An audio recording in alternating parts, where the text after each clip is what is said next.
오늘은 누가복음 강의 61번째 시간으로 진정한 성도의 참된 감사라는 제목으로 하나님 말씀을 선포하도록 하겠습니다. 오늘 본문은 10명의 나병 환자가 고침을 받은 사건으로 아주 유명한 사건입니다. 그런데 본문에는 이 나병이 낳은 기적보다 더 중요한 이 구원에 관한 교훈이 담겨 있습니다. 자, 오늘날 예수님께서 갈릴리와 사마리아 접경 지역에 있는 어떤 마을에 들어가시게 되셨어요. 거기에는 이제 나환자들, 우리가 이제 문둥병 환자라고 많이 부르잖아요. 그 나환자들이 많이 이렇게 집단적으로 모여 살고 있는 그런 마을이었습니다.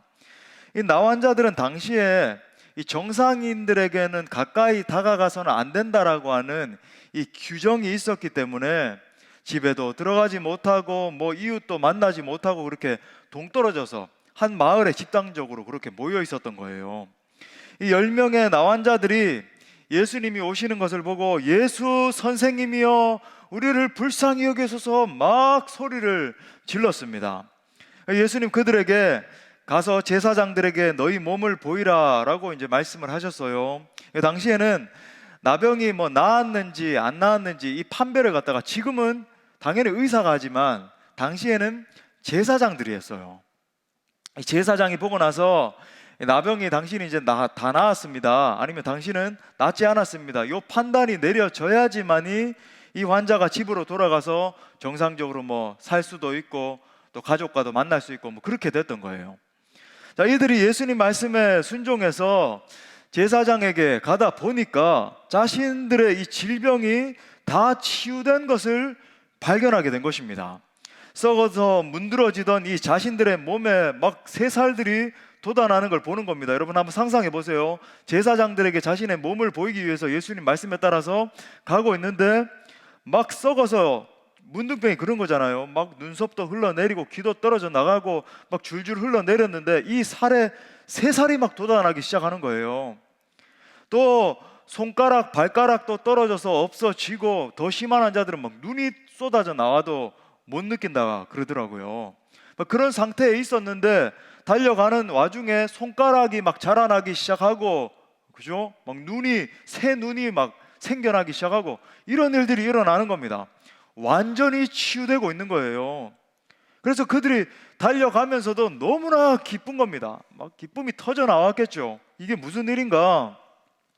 그래서 이 중에 9명은 자신들의 몸을 제사장에게 보여주기 위해서 바삐 달려갔습니다. 내가 빨리 가가지고 제사장에게 이 낫고 있는 몸을 보여준 다음에 가족들에게 돌아가야 되겠다, 이런 마음이었겠죠. 그런데 한 사람은 달랐어요. 그 자리에서 하나님을 찬양한 다음에 제사장이 아니라 다시 예수님께로 돌아갔습니다. 달려갔어요. 그래서 예수님의 발 아래 엎드려서 감사를 드렸습니다. 이 사람은 이방인인 사마리아 사람이었어요. 여러분 보십시오. 당시에 하나님 앞에 택함받은 백성이라고 자부하고 있던 유대인이 아니라 버림받은 사람이라고 치부되던 이방인 사마리아인이었단 말이죠. 자, 이 사람을 보시고 예수님이 이렇게 물으셨습니다. 10사람이 다 나왔는데, 분명히 가면서 10사람이 다 나왔잖아요. 다 나왔는데 나머지 9명은 대체 어디 있느냐, 이렇게 물으셨어요. 또 이 이방인 외에 하나님께 영광을 돌리는 사람이 없느냐라고 이제 재차 물으셨습니다. 그러니까 예수님은 10명이 다 돌아와서 예수님 앞에 감사할 것을 아마 예상하시고 기대하셨던 것 같아요. 예수님이 이 사마리아인에게 결정적인 이야기를 하십니다. 이게 오늘 핵심 포인트인데, 일어나서 가라, 내 믿음이 너를 구원하였다, 이렇게 말씀을 하셨습니다.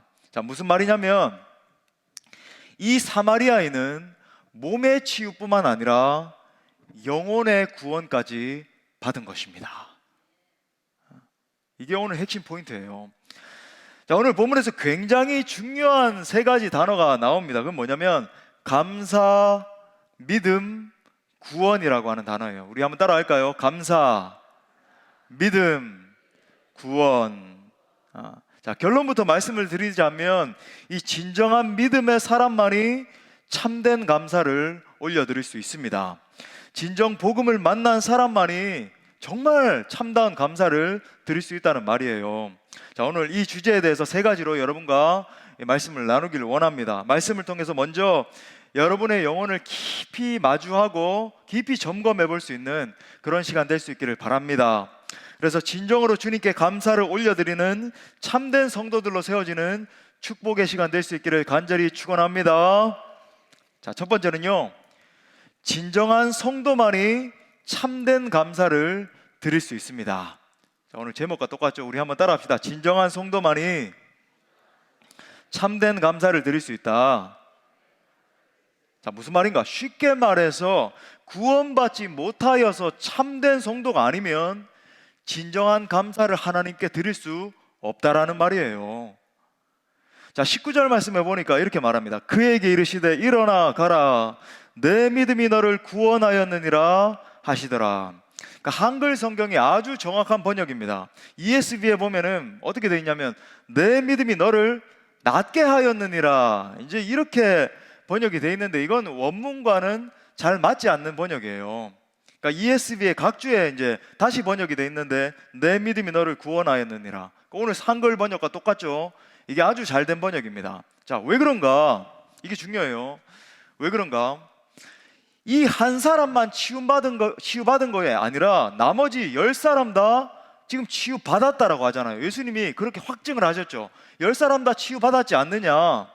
이 말은 10사람 다에게 치유받을 만한 믿음이 있었다라고 하는 것을 말해주는 거예요. 10사람 다 치유받을 만한 믿음은 있었기 때문에 가다가 치유받은 겁니다.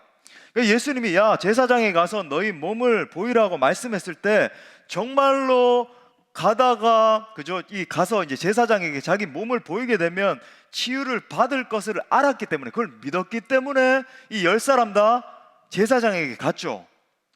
여러분 한번 생각해 보세요. 이게 얼마나 우리말로 하면 생뚱맞은 일입니까? 제사장에게 가서 몸을 보이면 치유된다? 이건 인간의 이성으로는 알 수 없는, 도저히 불가능한 일이잖아요. 무슨 어떤 안수기도를 해준 것도 아니고 무슨 연고를 발라준 것도 아니고. 근데 가서 제사장에게 몸을 보이려고 했다는 건 그들에게 그 병 치유에 대한 그런 믿음이 있었다라고 하는 걸 보여주는 거예요.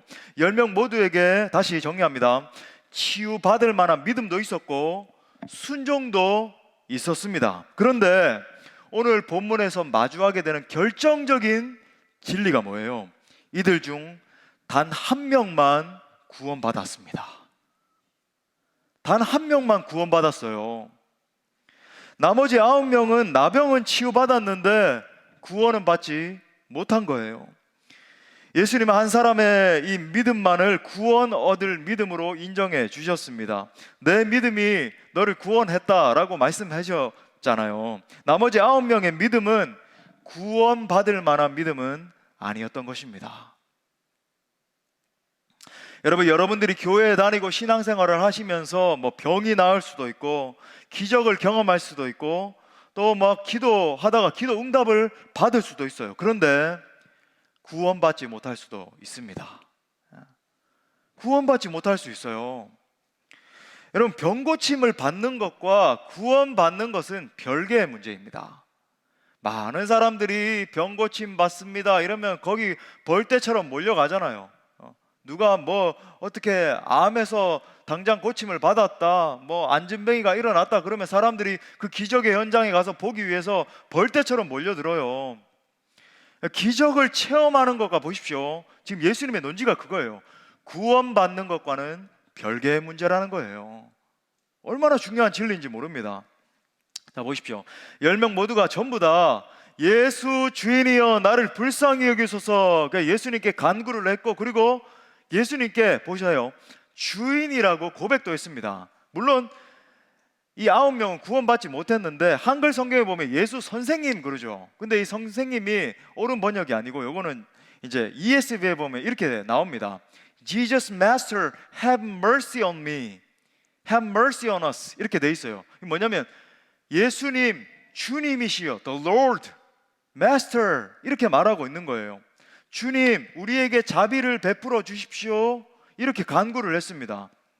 자, 보십시오. 예수님은 이 사건을 통해서 구원받는 믿음이 어떤 믿음인가를 우리에게 가르쳐 주고 계시는 거예요.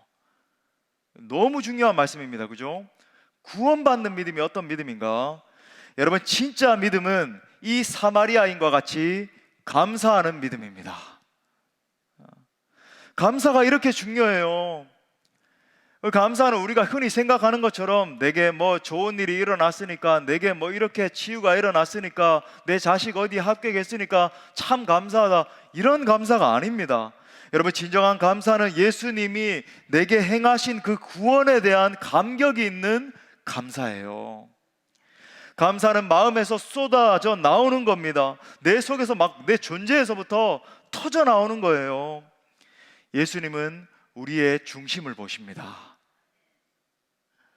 자, 본문에 보면 이 사마리아인은 자신이 병에서 치유되었다는 것을 깨닫는 순간 이 세 가지를 연속해서 하고 있는 걸 보게 됩니다. 우리 젊은이들 3 콤보 그러잖아요. 그죠? 세 가지 콤보를 해요. 자, 15절에 보니까 큰 소리로 하나님께 영광을 돌렸다라고 말합니다. 그죠? 너무 기뻐서 그 감격이 막 터져 나와 가지고 하나님을 찬양한 거예요. 주님 찬양합니다. 제게 이렇게 놀라운 일을 행하셨군요. 있는 힘을 다해서 예수님이 나에게 행하신 일들에 대해서 막 소리 높여서 찬양을 한 것입니다. 자, 다 두 번째로 16절에 보니까 이 사람이 예수의 발 아래 엎드렸다라고 기록이 되어 있습니다. 예배예요. 경배입니다. 여러분, 예배는 하나님 앞에 엎드리는 것입니다. 예수 그리스도께 내가 완전히 엎드려서 복종하고 내 인생 전체를 예수님께 드리는 거예요. 그것이 예배의 본질입니다.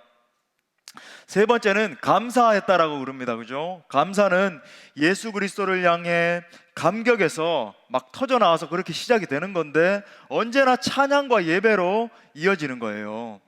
여러분, 혹시 성경에 나오는 감사와 찬양과 예배의 차이점을 아십니까? 이 하나님께서 행하신 좋은 일들에 대해서 내가 기뻐하고 즐거워하는 것이 감사예요. 막 감사가 막 솟아서 나오는 겁니다. 내 심령으로부터. 내게 좋으신 일을 행하신 그 예수님을 바라보고 높이 찬양하고 올려드리는 것, 그것이 찬양이에요. 그리고 그렇게 내게 놀라운 일을 행하신 예수님 앞에 엎드려 경배하고 내 모든 인생을 드리는 것이 예배입니다. 그러니까 감사에서 출발해서 찬양으로 이어지고 결국 예배로 나가게 되는 거예요. 그러니까 어떤 의미에서 감사와 찬양과 예배는 한 묶음입니다. 하나예요. 그 근본 기초에는 언제나 예수 그리스도께 대한 감격이 있는 것입니다. 여러분, 예수님께서 우리의 모든 죄를 다 짊어지시고 대신 하나님께 형벌을 받아서 십자가에서 죽으셨습니다. 그 피로 우리의 모든 죄를 다 사하셨어요. 우리를 속량하셨습니다. 지옥 형벌을 다 면제해 주셨어요. 우리를 하나님의 수준으로 하나님의 아들, 딸들로 만들어 주셨습니다. 우리를 거룩하게 하셔서 의의 옷으로 입혀 주신 거예요. 하늘나라의 유산을 우리에게 주신 겁니다. 그러니까 내가 이제 곧 죽어도 괜찮은 거예요. 우리가 죽으면 예수님 만나러 천국 갑니다. 여러분, 이것이 구원입니다.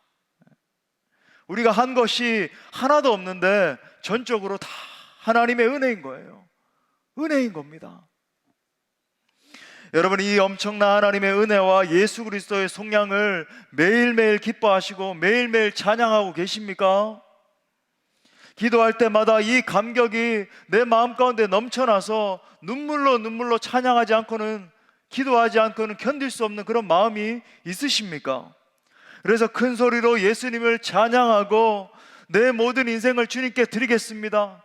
나같이 못난 죄인을 구속해 주신 그 주님 앞에 내가 참 보잘것없지만 주님 앞에 내 자신을 올려드립니다 결단하시면서 그렇게 헌신하고 계십니까?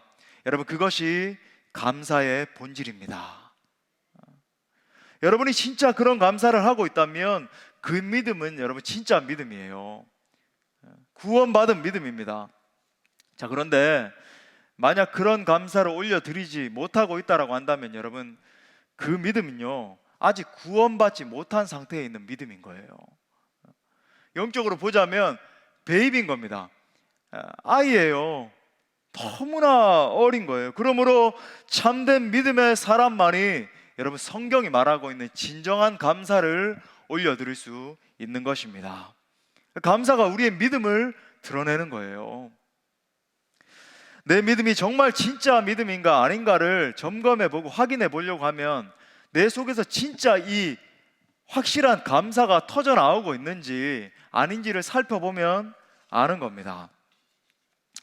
여러분 보십시오. 하나님의 은혜가 굉장히 많은 사람들에게 보편적으로 주어져요. 이걸 우리가 이제 일반 은총이라고 부르잖아요. 여러분 많이 들어보셨죠? 자, 오늘 본문에 나오는 이 10명의 나병 환자들처럼 뭐 병이 낫기도 하고 기적을 체험하기도 하고 교회에 출석하는 가운데 문제가 해결되기도 하고 심지어 뭐 이렇게 뭐 잘 되기도 하고 뭐 그러기도 해요. 또 교회에 많은 것들로 섬기면서 많은 사람들에게 칭찬도 듣고, 야, 저 사람은 당신은 진짜 믿음의 사람입니다, 이런 소리도 듣기도 하고 그럴 수 있습니다. 그런데 오늘 성경이 우리에게 심각하게 경고하고 있는 여러분 진리 중에 진리가 뭡니까? 우리가 직면해야 되는 진리요, 10명 다 구원받은 것은 아니라고 하는 사실이에요. 한 사람만 구원받았습니다. 소수만 구원받은 거예요. 여러분 우리가 이사야서를 읽어봐도 이사야서가 이제 성경 66권을 축약한 성경이다라고까지 이야기를 하잖아요. 이사야 선지자가 하나님께 계시를 받아서 예언하는 그 예언의 핵심이 뭐냐면, 이 핵심 사상, 이사야서의 핵심 사상을 The Remnant of God 그러는데 남은 자 사상 그럽니다. 우리 한번 따라합시다. 남은 자 사상. The remnant of God, 하나님의 남은 자들이라는 뜻이거든요. remnant. 여러분 구원은 극소수만 받는 거예요. 하나님의 사람은 소수입니다. 성경이 끊임없이 보여주고 있는 게 바로 그거예요. 오늘날 많은 사람들이 하나님의 엄청난 은혜를 받았음에도 불구하고 영적으로 무감각하게 살아가는 것을 보는 겁니다. 진정으로 감사하지 않아요. 조금 뭐 감사절 되면 감사헌금이나 조금 하고 감사합니다 뭐 고백도 좀 하죠. 근데 진정한 감사가 없는 거예요. 무감각한 겁니다. 그냥 교회 왔다 갔다 하니까 뭐 그냥 출석하는 거고 이런 거죠. 감격하지 않습니다. 어느 순간부터 감격이 완전히 사라져 버렸어요. 내가 구원을 받았나 안 받았나. 그러니까 진정 어린 예배가 자연스럽게 결여되는 겁니다. 찬양을 해도 전능하신 하나님 찬양 막 찬양을 함에도 불구하고 감격이 없어요. 정말 그분이 전능하신 분이신 건지, 예배만 끝나고 나면은 삶의 현장에서 그냥 신음하면서 그냥 쳇바퀴 돌듯이 감격이 없는 거예요. 그런 이 세대의 믿음의 상태에 대해서 성경은 정확하게 이렇게 진단합니다. 우리 로마서 1장 21절 말씀 다 같이 읽겠습니다. 시작. 하나님을 알되 감사하지도 아니하고 오히려 그 생각이 허망하여지며 미련한 마음이 어두워졌나니. 그러니까 말씀과 같이 하나님에 대한 지식은 있지만 하나님의 영광을 위해서 살지도 않고 감사하지도 않습니다. 조금만 내 마음에 이렇게 틀어지는 게 있으면 불평하고 불만하고 시기하고 이렇게 돼야 된다 저렇게 돼야 된다. 그러니까 그 생각 자체가 세상의 허망한 것들을 추구하는 거예요. 이 로마서에서 정확하게 진단하잖아요. 얼마나 많습니까? 요즘 허망한 것들을 추구하게 만드는 요즘은요 이 미디어가 신이에요. 하루 종일 미디어, 이 미디어 봤다가 이 영상 봤다가 세뇌되는 거예요. 거기에 종종 보면 지금도 이렇게 물어오는 분들이 있습니다. 지금은 그래도 물어라도 와서 다행인데, 여러분 검증되지 않은 설교자는 영상을 제발 보지 마세요. 왜 엉뚱한 이야기를 하고 전혀 기존 교회에서 들어보지 못한 이야기를 하냐면요, 계속 종말론 이야기하고, 물론 종말론적인 신앙적으로 우리가 살아야 됩니다만은 계속 그것만 초점 맞추는 거, 균형을 이루지 못하고 그렇게 하는 게 이단들의 특징이라니까요. 거기에 매몰돼서는 안 됩니다, 여러분. 아멘이십니까? 그런 거 보실 필요 없어요. 그러니까 자극적인 거예요. 그런 것들 보면. 그러니까 뭐 그런 것뿐만 아니라 세상의 가치들, 그죠? 뭐 음란한 것들, 온갖 유튜브 영상들이 그렇게 떠돌아다니는데 거기에 매몰되니까 허망한 것들을 막 추구하는 거예요. 세상 가치로 완전히 뒤덮이게 되고 미련해진 사람들이 너무 많은 겁니다. 정말로 하나님의 영광을 추구하고 날마다 그 하나님의 영광이 내 심령 가운데 임하여서 그 주님 예수님 한 분만으로 만족하고, 그죠? 하나님의 나라의 영광을 위해서 힘쓰고 애쓰고, 어떻게 하면 하나님의 교회를 세울 것인가, 어떻게 하면 복음을 선포할 것인가, 이런 마음이 아니라 허망한 것들에, 허탄한 것들에, 뭐 하루 종일 무슨 주식 투자 뭐 이런 데서 골머리 앓으면서, 그 내 신이 하나님이 아니라 내 신이 그건 거예요. 이 종목이 오를까, 저기 할까, 막. 모든 사람들이 다 거기에 빠져 있습니다. 여러분, 거기서 벗어날 수 있기를 바랍니다. 벗어나셔야 돼요, 여러분. 진짜로 싸우셔야 됩니다. 이 세상 가치와. 이 세상이 너무 그래요. 예수님께서 날 위해 행하신 그 위대한 구원의 은총을 진정으로 깨달을 수 있기를 바랍니다. 여러분, 그 사실을 기억할 때 우리 속에서 진정한 감사가 터져나올 수 있는 것 아니겠습니까? 이런 사람이 진정 믿음을 소유한 사람이라고 하는 거예요. 정말 구원받아 진짜 믿음으로 감사하고 감격하는 저와 여러분 모두가 될 수 있기를 축복합니다. 자, 두 번째로는요, 복음을 알면 범사에 감사하게 됩니다.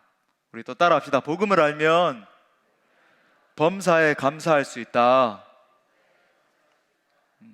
수 있는 정도가 아니라 감사해요. 여러분, 우리가 예수님을 믿고 복음을 만나게 되면요, 우리의 인생이 완전히 감사의 삶으로 바뀌어지게 됩니다. 목사님, 그런 삶이 가능합니까? 예, 바뀌어지게 돼요. 감사는 참 믿음을 가진 그리스도인의 표지입니다. 사인이에요. 그러니까 이게 감사를 하고 내가 감사해야지 이게 아니라 진짜 믿음의 사람의 중심 가운데서 막 터져 나오는 거죠. 존재가 뿜어내는 거예요. 자, 데살로니가전서 5장 16절 18절, 여러분 이거 뭐 이상향 쫓아라고 하는 소리가 아니에요. 진짜 이런 믿음이, 이런 신앙생활이 가능하다는 겁니다. 우리 다 같이 18절까지 읽겠습니다. 시작. 항상 기뻐하라, 쉬지 말고 기도하라, 범사에 감사하라. 이것이 그리스도 예수 안에서 너희를 향하신 하나님의 뜻이니라. 아멘. 우리가 다 외우는 말씀이잖아요. 그런데 여러분, 예수 믿는 사람이 세상 사람과 구별되는 지점이 바로 이 부분입니다. 세상 사람들은요, 이거 죽었다 깨어나도 불가능한 가치예요. 누가 이렇게 할 수 있습니까? 예수 그리스도의 피로 속량함을 받고 우리가 정말로 복음을 깨달아 알게 되면요, 이런 사람으로 뒤바뀌게 됩니다. 여러분, 우리는 어떤 일을 만나도, 어떤 어려운 일을 만나도 항상 기뻐하고 항상 기도로 나아가고, 기도로 승부하는 거죠. 항상 기도로 나아가고 범사에 감사하는 존재로 부름받은 줄 믿습니다. 사실 여러분, 이 세 가지의 뿌리는 하나예요. 예수 그리스도이십니다. 복음이에요. 복음. 예수님이 내 안에 계시기 때문에 그렇게 될 수밖에 없는 겁니다. 예수님은 창조주이시고 구속주이시고 심판주세요. 전능하신 하나님이 나와 함께 계시는 겁니다. 우리 한번 따라 합시다. 자신의 가슴에 손을 얹고, 전능하신 주님이 나와 함께 계십니다. 전능하신 하나님이 나를 붙들고 계십니다. 할렐루야. 그러니까 복음을 만나게 되면 차원이 바뀌게 되는 거예요. 그러니까 제가 여러분에게 계속 하나님 나라의 가치관, 하나님 나라의 소위 말해서 원리를 심어주려고 노력하는 거 아시겠죠? 여러분, 그게 산상수훈의 삶이고요. 그런 건데, 이 세상 사람들은 소위 3차원적인 삶을 살잖아요. 뭐 굳이 시간까지 못하자면 4차원적인 삶에서 국한돼서 살아가요. 그러니까 눈에 보이는 것, 뭐 뉴스에서 보이는 것, 뭐 영상, 유튜브 영상이면 그런 영상에서 보이는 것, 여기에 매몰돼서 살아갈 수밖에 없어요. 그런데 여러분, 우리는 거기에 국한돼서 살아가는 게 아니라 거대하신 그 하나님 나라를 바라보며 사는 삶인 줄 믿습니다. 여러분, 구속받은 삶의 사람의 특징인 거예요. 영원한 차원, 영원한 가치를 바라보면서 예수 그리스도 그 복음의 가치를 붙들고 날마다 기뻐하고 즐거워하고 찬송하고 기도로서 범사에 감사하면서 나아가는 삶이에요. 자, 그런데 세상이 말하는 이 감사라고 하는 것, 이 감사에 대해서도 생각해 봅시다. 그 감사도 우리는 차원이 틀려요. 이 감사는 우리 그리스도인들이 말하는, 이 성경이 말하는 감사와 다릅니다. 여러분, 집에 가셔서 신약 성경을 이제 한번 쭉 읽어보시면서 이게 어떤 관점에서 읽느냐에 따라서 이제 성경이 좀 다르게 해석이 되잖아요. 감사의 관점으로 여러분 한번 쭉 한번 읽어보세요. 뭐 시간이 없으면 복음서라도 이번 한 주 여러분 보내시면서 한번 읽어보세요. 이 감사가 문맥을 통해서 이렇게 볼 때 어떤 관점에서 쓰여 있습니까?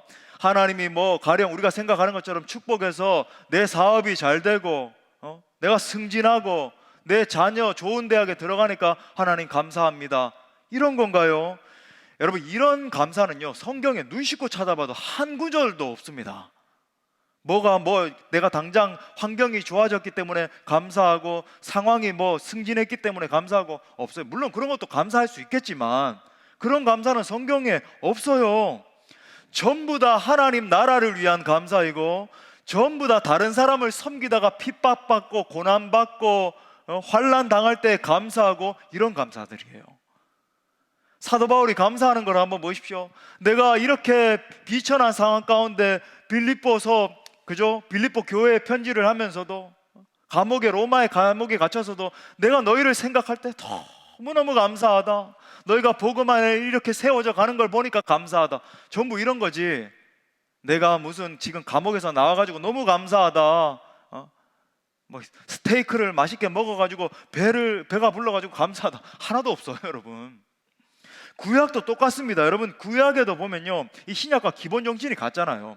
항상 여러분, 이런 또 잘못된 가르침이 있는데, 구약의 하나님과 신약의 하나님은 좀 다른 하나님이라서 구약의 하나님은 심판주이시고 신약의 하나님은 자비의 하나님이고, 그렇지 않아요. 여러분, 구약의 하나님과 신약의 하나님 같은 하나님이에요. 정신이 똑같습니다. 여러분, 여기도 보면은 이기적인 감사라든지 자기 중심주의적인 감사는 눈 씻고 찾아봐도 어디에도 없습니다.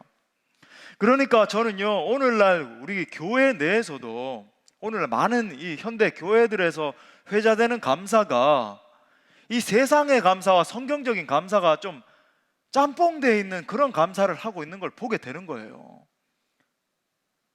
여러분, 이건 성경이 말하는 진정한 감사가 아닙니다. 이런 식으로 생각해요. 내 지금 현재 처한 상황을 보니까 저 사람보다는 조금 더 괜찮네, 그러니까 하나님 감사합니다. 아이들에게도 비단 아이들만이 아니라 그렇게 강조를 하는 걸 이렇게 내가 잘못 들었나 이렇게 싶을 때가 있어요. 저 사람보다는 우리가 조금 더 나은 환경에 있으니까 감사하자. 그게 어떻게 여러분 성경적인 감사예요?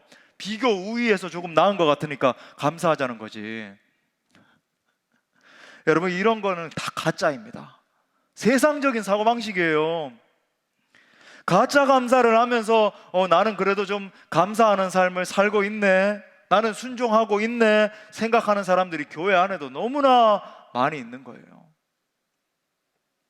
여러분, 감사는 어떤 이유 때문에 하는 것이 아닙니다. 참된 감사는 오직 예수 그리스도 때문에 하는 감사인 줄 믿습니다. 날 살리시기 위해서 예수님이 지신 저 십자가의 공로, 저 놀라운 사망 권세를 깨고 부활 승리하신 그 부활의 놀라운 능력 때문에 하는 감사인 거예요. 그 예수님이 내 안에 계시고, 그 예수님이 나를 사랑하시고, 예수님이 나를 보호하시고, 내가 죽으면 예수님께서 나를 천국으로 인도해 주시기 때문에 감사하는 것입니다. 그래서 아주 절망적인 상황에서도 날마다 감사할 수 있게 되는 거죠. 심지어 심각한 질병에 걸려서 죽기 직전에 상황에서 병상에 놓여 있다 할지라도 진정으로 기뻐하고 감사할 수 있게 되는 겁니다. 이건 세상이 이해 못하죠. 옛날에 제가 설교할 때 보여드렸던 이 교회 오빠처럼요, 어떤 상황에서도 너무너무 감사하다. 우리가 지금 계속 묵상하고 있는 욥의 경우를 생각해 보십시오. 여러분, 한번 생각해 봐요. 저는 정말로 그렇게 되길 원치 않으십니다만, 여러분 한 분에 한 분이 그렇게 되는 걸 원치 않습니다. 근데 가정해 보는 거예요. 내가 욥처럼 되었다 생각해 보세요. 욥처럼 재산을 다 잃어버린 겁니다. 건강도 완전히 잃어버려서 내 몸에 막 악창이 나가지고 구더기가 버글버글 기어 다니고 기와장으로 내 몸을 막 긁고 있고요. 자식들 다 죽었어요. 그리고는 내 친구들과 아내마저 와가지고는 당신이 예배하는 저 하나님을 저주하고 죽으라고 막 독한 말을 쏟아내는 겁니다. 마음이 다 무너질 것 같은데 그래도 욥은 감사하는 거예요. 감사하는 거예요. 여러분은 어떠시겠습니까? 여러분, 이런 상황 속에서도 감사할 수 있으시겠냐고요. 여러분, 초대교회 성도들을 보면 수많은 성도들이 기쁨으로 순교의 자리에까지 서는 것을 볼 수 있습니다. 정말 세상이 감당하지 못하는 믿음의 사람들인 거죠. 사도행전 5장 40절부터 41절에 보니까 이렇게 말해요. 그들이 옳게 여겨 사도들을 불러들여 채찍질하며, 막 채찍으로 두들겨 맞은 거예요. 여러분, 여기서 말하는 채찍은 이렇게 한 끈으로 된 채찍이 아니라고 말씀드렸죠. 이 패션 오브 크라이스트에 보면 예수님 맞으셨던 이 로마 당시에 쓰던 채찍이 바로 그런 거예요. 9개의 갈래로 갈라져서 그 끝에 동물 뼈조각이나 쇠붙이가 붙어 있어가지고 완전히 이 몸을 휘감아서 뜯어버립니다. 그러니까 예수님이 채찍에 맞으셨을 때 여러분, 이게 막 뼈가 다 드러나고 막 피가 온몸에 낭자하게 되는 그런 채찍인데, 그렇게 여러분 사도들도 막 채찍에 온몸에 두들겨 맞고 막 온 얼굴이 다 핥혀지고 막 그랬을 거예요. 저는요, 사도 바울 생각할 때 그거 생각해 봅니다. 여러분, 사도 바울의 얼굴은요, 온 얼굴이 흉측했을 거예요. 다 핥힌 바 돼서 그런 채로 설교하고 그랬을 거라고요. 그런데 보세요. 예수의 이름으로 말하는 것을 금하고 놓으니, 감격스럽잖아요. 사도들은 그 이름을 위하여 능력받는 일에 합당한 자로 여기심을 기뻐하면서, 온몸에 줄줄 피가 흘러내리는데 합당하다 합당하다 막 기뻐하는 거예요. 기뻐합니다. 내가 예수님 때문에 이렇게 채찍에 맞았습니다. 기뻐하면서 공의 앞을 떠나니라. 여러분, 복음을 알면 진정 이렇게 되는 거예요. 예수님, 나는 예수님을 위해서 죽어도 괜찮습니다. 날 구속하신 주님을 위해서 복음을 선포하다가 이렇게 환난과 핍박을 당해도 주님을 찬양합니다. 감사합니다. 매를 맞아도 기뻐하고, 핍박과 조롱을 당해도 막 찬양하는 거예요. 할렐루야. 이처럼 내가 진정으로 복음을 소유한 자라고 하면요, 물론 우리가 인간이니까 처음 고난을 만났을 때는 잠시 힘들어할 수 있죠. 하지만 결국에는 감사하고 기뻐하는 자리에까지 서게 되는 것입니다. 하지만 오늘날 교회들을 관찰해 보면 어떤 사람들은 너무나 부정적인 것을 보게 됩니다. 냉소적이고 비판적인 사람들도 있어요. 더 나아가서 끊임없이 불평하고 불만하는 그런 사람들이 있음을 보게 됩니다. 조금만 틈이 있으면 이게 잘못됐고 불평하고 불만하고 서로를 정죄하고. 왜 그러냐면 여러분, 그들의 마음속에 감사하지 못하는 마음이 있어서 그런 겁니다. 내가 이렇게 교회에 헌신하고 하나님께 충성하고 헌금도 많이 하고 성경도 열심히 읽고 했는데 내 아이만큼은 인류대학에 들어가야 되는 건 아닙니까? 이런 식으로 생각을 하는 거예요. 내가 이렇게 헌신을 했는데 내 남편이 적어도 이 정도의 성공은 거둬야 되는 것 아닙니까? 근데 하나님은 왜 내 인생 가운데 이렇게 인색하시지? 물론 완전히 단어 자체가 그런 식으로 생각하는 건 아닐 수 있겠지만, 다 다를 수 있겠지만은, 그죠? 경우는 다 다를 수 있어요. 근데 이런 방식으로 생각을 하는 거예요. 감사하라고 하니까 물론 감사는 하지요. 이제 연말이 되고 했으니까 주님 오심도 감사하고 다 감사는 하지요. 그런데 자꾸만 이 속에서부터, 그죠? 내면에서부터 불만이 나오고 불평이 자꾸 올라오는 내 내면을, 내 이 상태를 보게 되는 겁니다. 여러분, 자꾸 왜 그런지 아세요? 여러분의 심령을, 여러분 이 내면 깊이 한번 들여다보면요, 그 속에 하나님에 대한 작은 섭섭함이 숨어 있어서 그래요. 하나님에 대한 여러분 작은 섭섭함이 있다니까요. 근데 여러분, 이게 아주 작은 섭섭함인데 그 마음이 감사하는 삶을 살지 못하게 가로막는 겁니다. 그런데 여러분, 근본적으로 전체적으로 전부 다 감사하지 않는 것과 똑같은 거예요. 근원적으로 복음이 무엇인지를 몰라서 그런 겁니다. 한번 깊이 생각해 보십시오. 만약에 하나님이 내 모습 이대로, 내 모습 그대로, 그리고 내가 행한 모습 그대로 나를 대우하신다면 우리가 어떻게 되었겠습니까? 조나단 에드워드 목사님의 설교처럼 나는 지금 당장 지옥의 끝없는 구렁텅이 속으로 떨어지게 될 것입니다. 그렇게 되는 것이 하나님이 공의의 하나님이 되시는 것 아니에요. 왜 그런지 아십니까?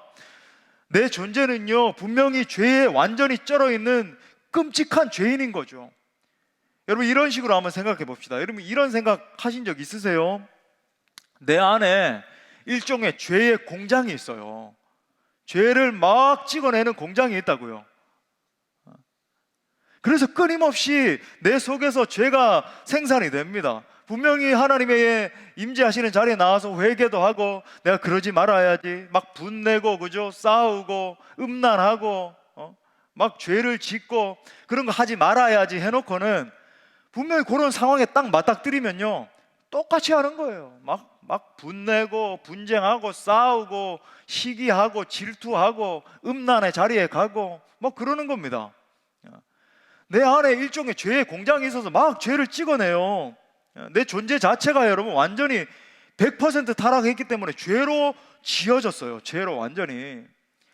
정말 공의로운 하나님이라면 나 같은 죄인을 당장 저 지옥불에 던지셔야지만 하나님의 공의가 드러나는 것 아니겠습니까? 그런데 여러분 우리의 모든 죄를 하나님의 아들이신 예수 그리스도께서 다 짊어지셨어요. 우리의 모든 죄를 대신해서 하나님께서 그의 아들이신 예수님을 십자가에 매달아서 심판하셨습니다. 여러분 하나님의 자비가 얼마나 위대한지 상상이나 되십니까? 이제 다가오고 있는 여러분 이 성탄의 의미를 한번 생각해 보십시오.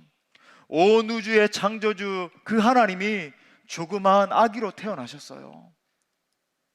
우리가 감히 부를 수도 없는 그 위대하신 분이요 연약하디 연약한 아기로 태어나는 것을 여러분 우리가 감히 상상도 할 수 없습니다. 그런데 하나님은 그런 방식을 택하셨습니다. 천지를 창조하신 온 우주의 주관자께서 이 미천한 인간의 몸을 입고 이 땅에 오신 것입니다. 그것이 성탄의 의미예요. 뿐만 아니라 그 하나님이 사형수가 되셔서 십자가에 벌거벗고 달리셨잖아요.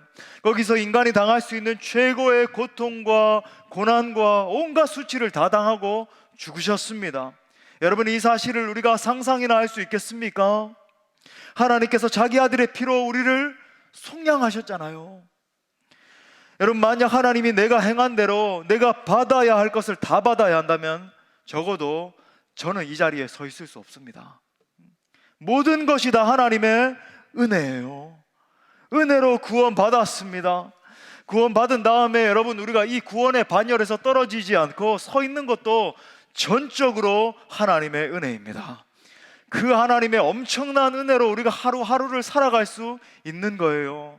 만약 지금이라도 그 하나님의 은혜를 1%라도 우리에게서 거두어 가신다라고 하면요 우리는 그 즉시 영원한 파멸입니다. 이것이 바로 복음이에요. 이것이 복음입니다. 여러분 우리가 정말 복음을 알게 되면 감사하지 않을 수 없습니다. 아무리 야비한 사람을 내가 만난다라고 해도 내가 그 사람을 미워할 수 없어요. 진짜 복음을 안다면요. 아무리 내게 큰 손해를 끼친 사람이라고 해도 그 사람을 향해서 내가 화낼 수 없어요. 공동체에서나 내 이웃과 서로 분쟁하고 싸우고 하는 일은 있을 수도 없습니다. 왜 그래요? 근본적으로 내가 그 사람보다 훨씬 더 악하고 나쁜 사람이기 때문에 그런 거예요. 왜 그렇게 하는지 아세요? 내가 저 사람보다는 조금은 더 나은 사람이지, 이런 자기 의가 있기 때문에 분내고 싸우고 그렇게 분쟁하고 그러는 거예요. 용서하지 못하고. 만약에 하나님이 내가 비판하고 불평하는 그대로 나에게 해주셨다면 나는 영원한 지옥으로 떨어질 수밖에 없었습니다. 그래서 여러분 복음을 우리가 정말로 안다면요 항상 남을 용납하고 항상 남을 사랑하고 항상 남을 품게 되는 거예요. 항상 범사에 감사하게 되는 겁니다. 뭐 힘든 일이 닥쳐오고 좀 어려운 일이 있더라도 주여 주여 어떻게 나 같은 죄인을 이렇게 구속해 주셨습니까? 너무나 감사해요. 너무나 감사해요. 다시 한번 찬양합니다. 그렇게 나아갈 수밖에 없는 거예요. 그러므로 오직 예수 그리스도의 십자가 복음 때문에 범사에 감사하는 모든 성도들 될 수 있기를 간절히 축복합니다. 마지막 세 번째는, 그래서 어떻게 할 것인가? 여러분 안심하십시오. 세 번째는 짧습니다. 어떻게 해야 될 것인가? 자, 마지막 18절을 보십시오. 이렇게 말합니다. 이 이방인 외에는 하나님께 영광을 돌리러 돌아온 자가 없느냐라고 우리 주님 물으셨어요. 무슨 말인가? 하나님은 지금도 감사하는 자를 찾고 계십니다. 여러분이 정말로 구원받아 하나님의 자녀라고 한다면 그것이 감사로 나타날 수밖에 없는 거예요. 감사는 참 믿음의 표지입니다. 이 시간 여러분 스스로를 한번 깊이 돌아볼 수 있길 바라요. 이 연말에 이제 뭐 한 12일 정도도 남지 않았잖아요, 그죠? 한번 돌아볼 수 있길 바랍니다. 성탄을 앞두고 우리가 진정으로 점검해야 하는 신앙이 바로 이것입니다. 여러분은 정말 진정한 감사를 주님께 드리고 계십니까? 그냥 어떤 조건 때문에 하는 감사 말고요. 이번 한 해 돌아보니까 뭐 내 자녀가 이렇게 됐고 내가 어떻게 됐고 그거 말고요. 진짜 복음 때문에 하는 그 감사요. 혹시 세상적인 감사를 하고 계시지 않습니까? 말로는 뭐 내가 감사합니다, 뭐 감사절 됐으니까, 또 성탄절이 됐으니까 감사합니다, 이렇게 할 수 있겠지만은 여러분 마음을 한번 깊이 점검해 보세요. 혹시 그 마음 깊은 곳에 다만 0.1%라도 하나님을 향한 섭섭함이 들어있지 않냐고요. 하나님, 왜 내 삶 가운데 이렇게 인색하셨습니까? 저 사람은 저렇게 행해놓고 왜 나는 그냥 요 정도밖에 안 됩니까? 그런 섭섭함이 있지 않으세요? 여러분, 그걸 해결하지 않고 그냥 두게 되면요, 그게 영적인 독이 되어서 여러분으로 하여금 진정한 감사의 사람이 되지 못하도록 가로막게 될 것입니다. 나머지 9명의 나병 환자들처럼요. 혹시 여러분 안에 하나님을 향한 조그만 섭섭함이 있다 할지라도 그것을 놓고 여러분 철저히 회개할 수 있기를 바랍니다. 이게 적용점이에요. 여러분, 정말 이 남은 한 12일 정도밖에 남지 않았는데 철저히 뭐 노트를 하나 펴놓으시고, 그죠? 말씀을 이렇게 깊이 묵상하면서 하나씩 내 마음을 점검해 보세요. 그래서 조금이라도 하나님을 향한 서운한 마음이 들어있다라고 한다면 여러분 이거 철저히 회개하시고 해결함 받으시고 청산할 수 있기를 바랍니다. 회개한 심령에 100% 깨끗한 감사가 흘러 넘칠 수 있기를 바랍니다. 항상 기뻐하고 쉬지 말고 기도하고, 그래서 범사에 감사할 수 있기를 바랍니다. 아무쪼록 성탄을 앞두고 정말 예수 그리스도 이 십자가 복음 감격에 젖어서 언제나 날마다 범사에 감사하는 모든 성도님들 될 수 있기를 간절히 축원합니다. 우리 말씀을 주신 하나님께 영광의 박수 올려드립시다. 다 같이 일어나셔서 뜨겁게 감사로 찬양하고 기도합시다.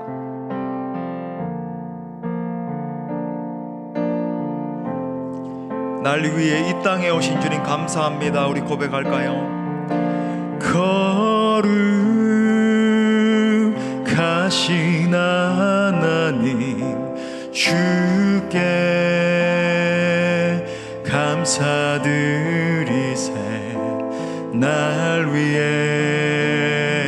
이 땅에 오신 독생자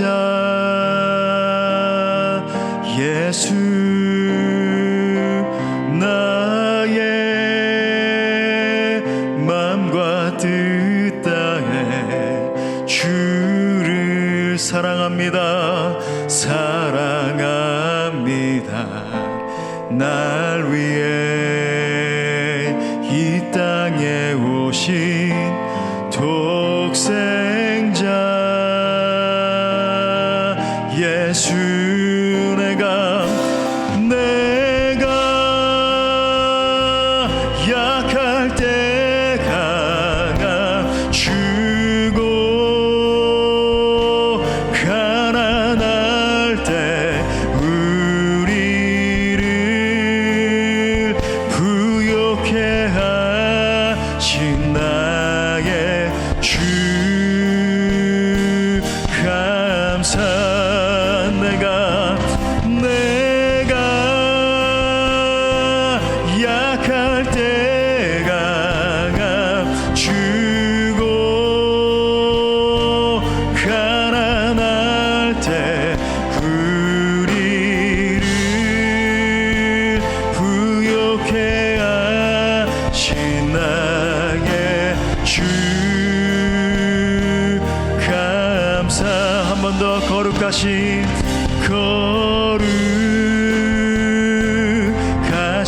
하나님, 주께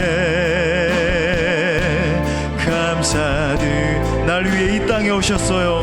날 위해 이 땅에 오신 독생자 예수 나의 맘과 뜻 나의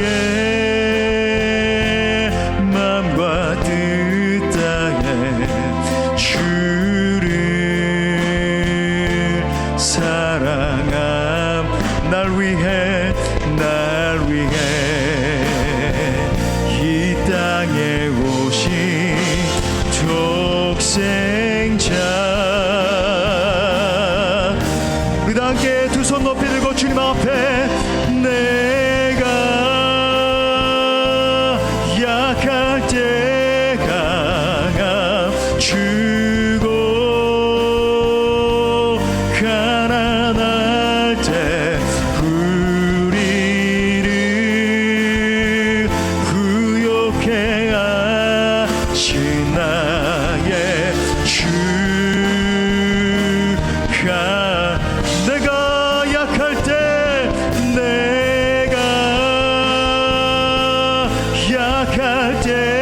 강함 주고 가난할 때 우리를 구욕해 하신 나의 주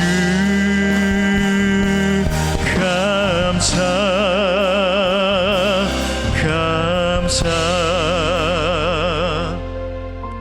여러분 이 시간 우리가 말씀 붙들고 함께 기도할 때 사랑하는 여러분의 감사의 근거는 무엇입니까?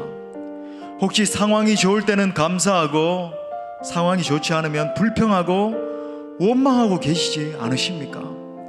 이 시간 진정한 성도의 감사의 근원이 되시는 예수 그리스도를 바라봅시다. 예수님께서 나 같은 못난 죄인을 살리시기 위해서 어떠한 대가를 지불하셨는지를 기억합시다. 그리고 언제나 모든 것에 감사하기로 결정합시다. 우리 함께 기도할 때 주님 감사합니다. 찬양합니다. 나 같은 죄인을 살려주신 주님 감사합니다. 언제나 어떠한 상황 속에서도 내게 생명을 주신 주님을 바라보며 진정으로 감사하게 하여 주옵소서. 예배하게 하여 주옵소서. 우리 함께 동성으로 기도합시다. 주여 하나님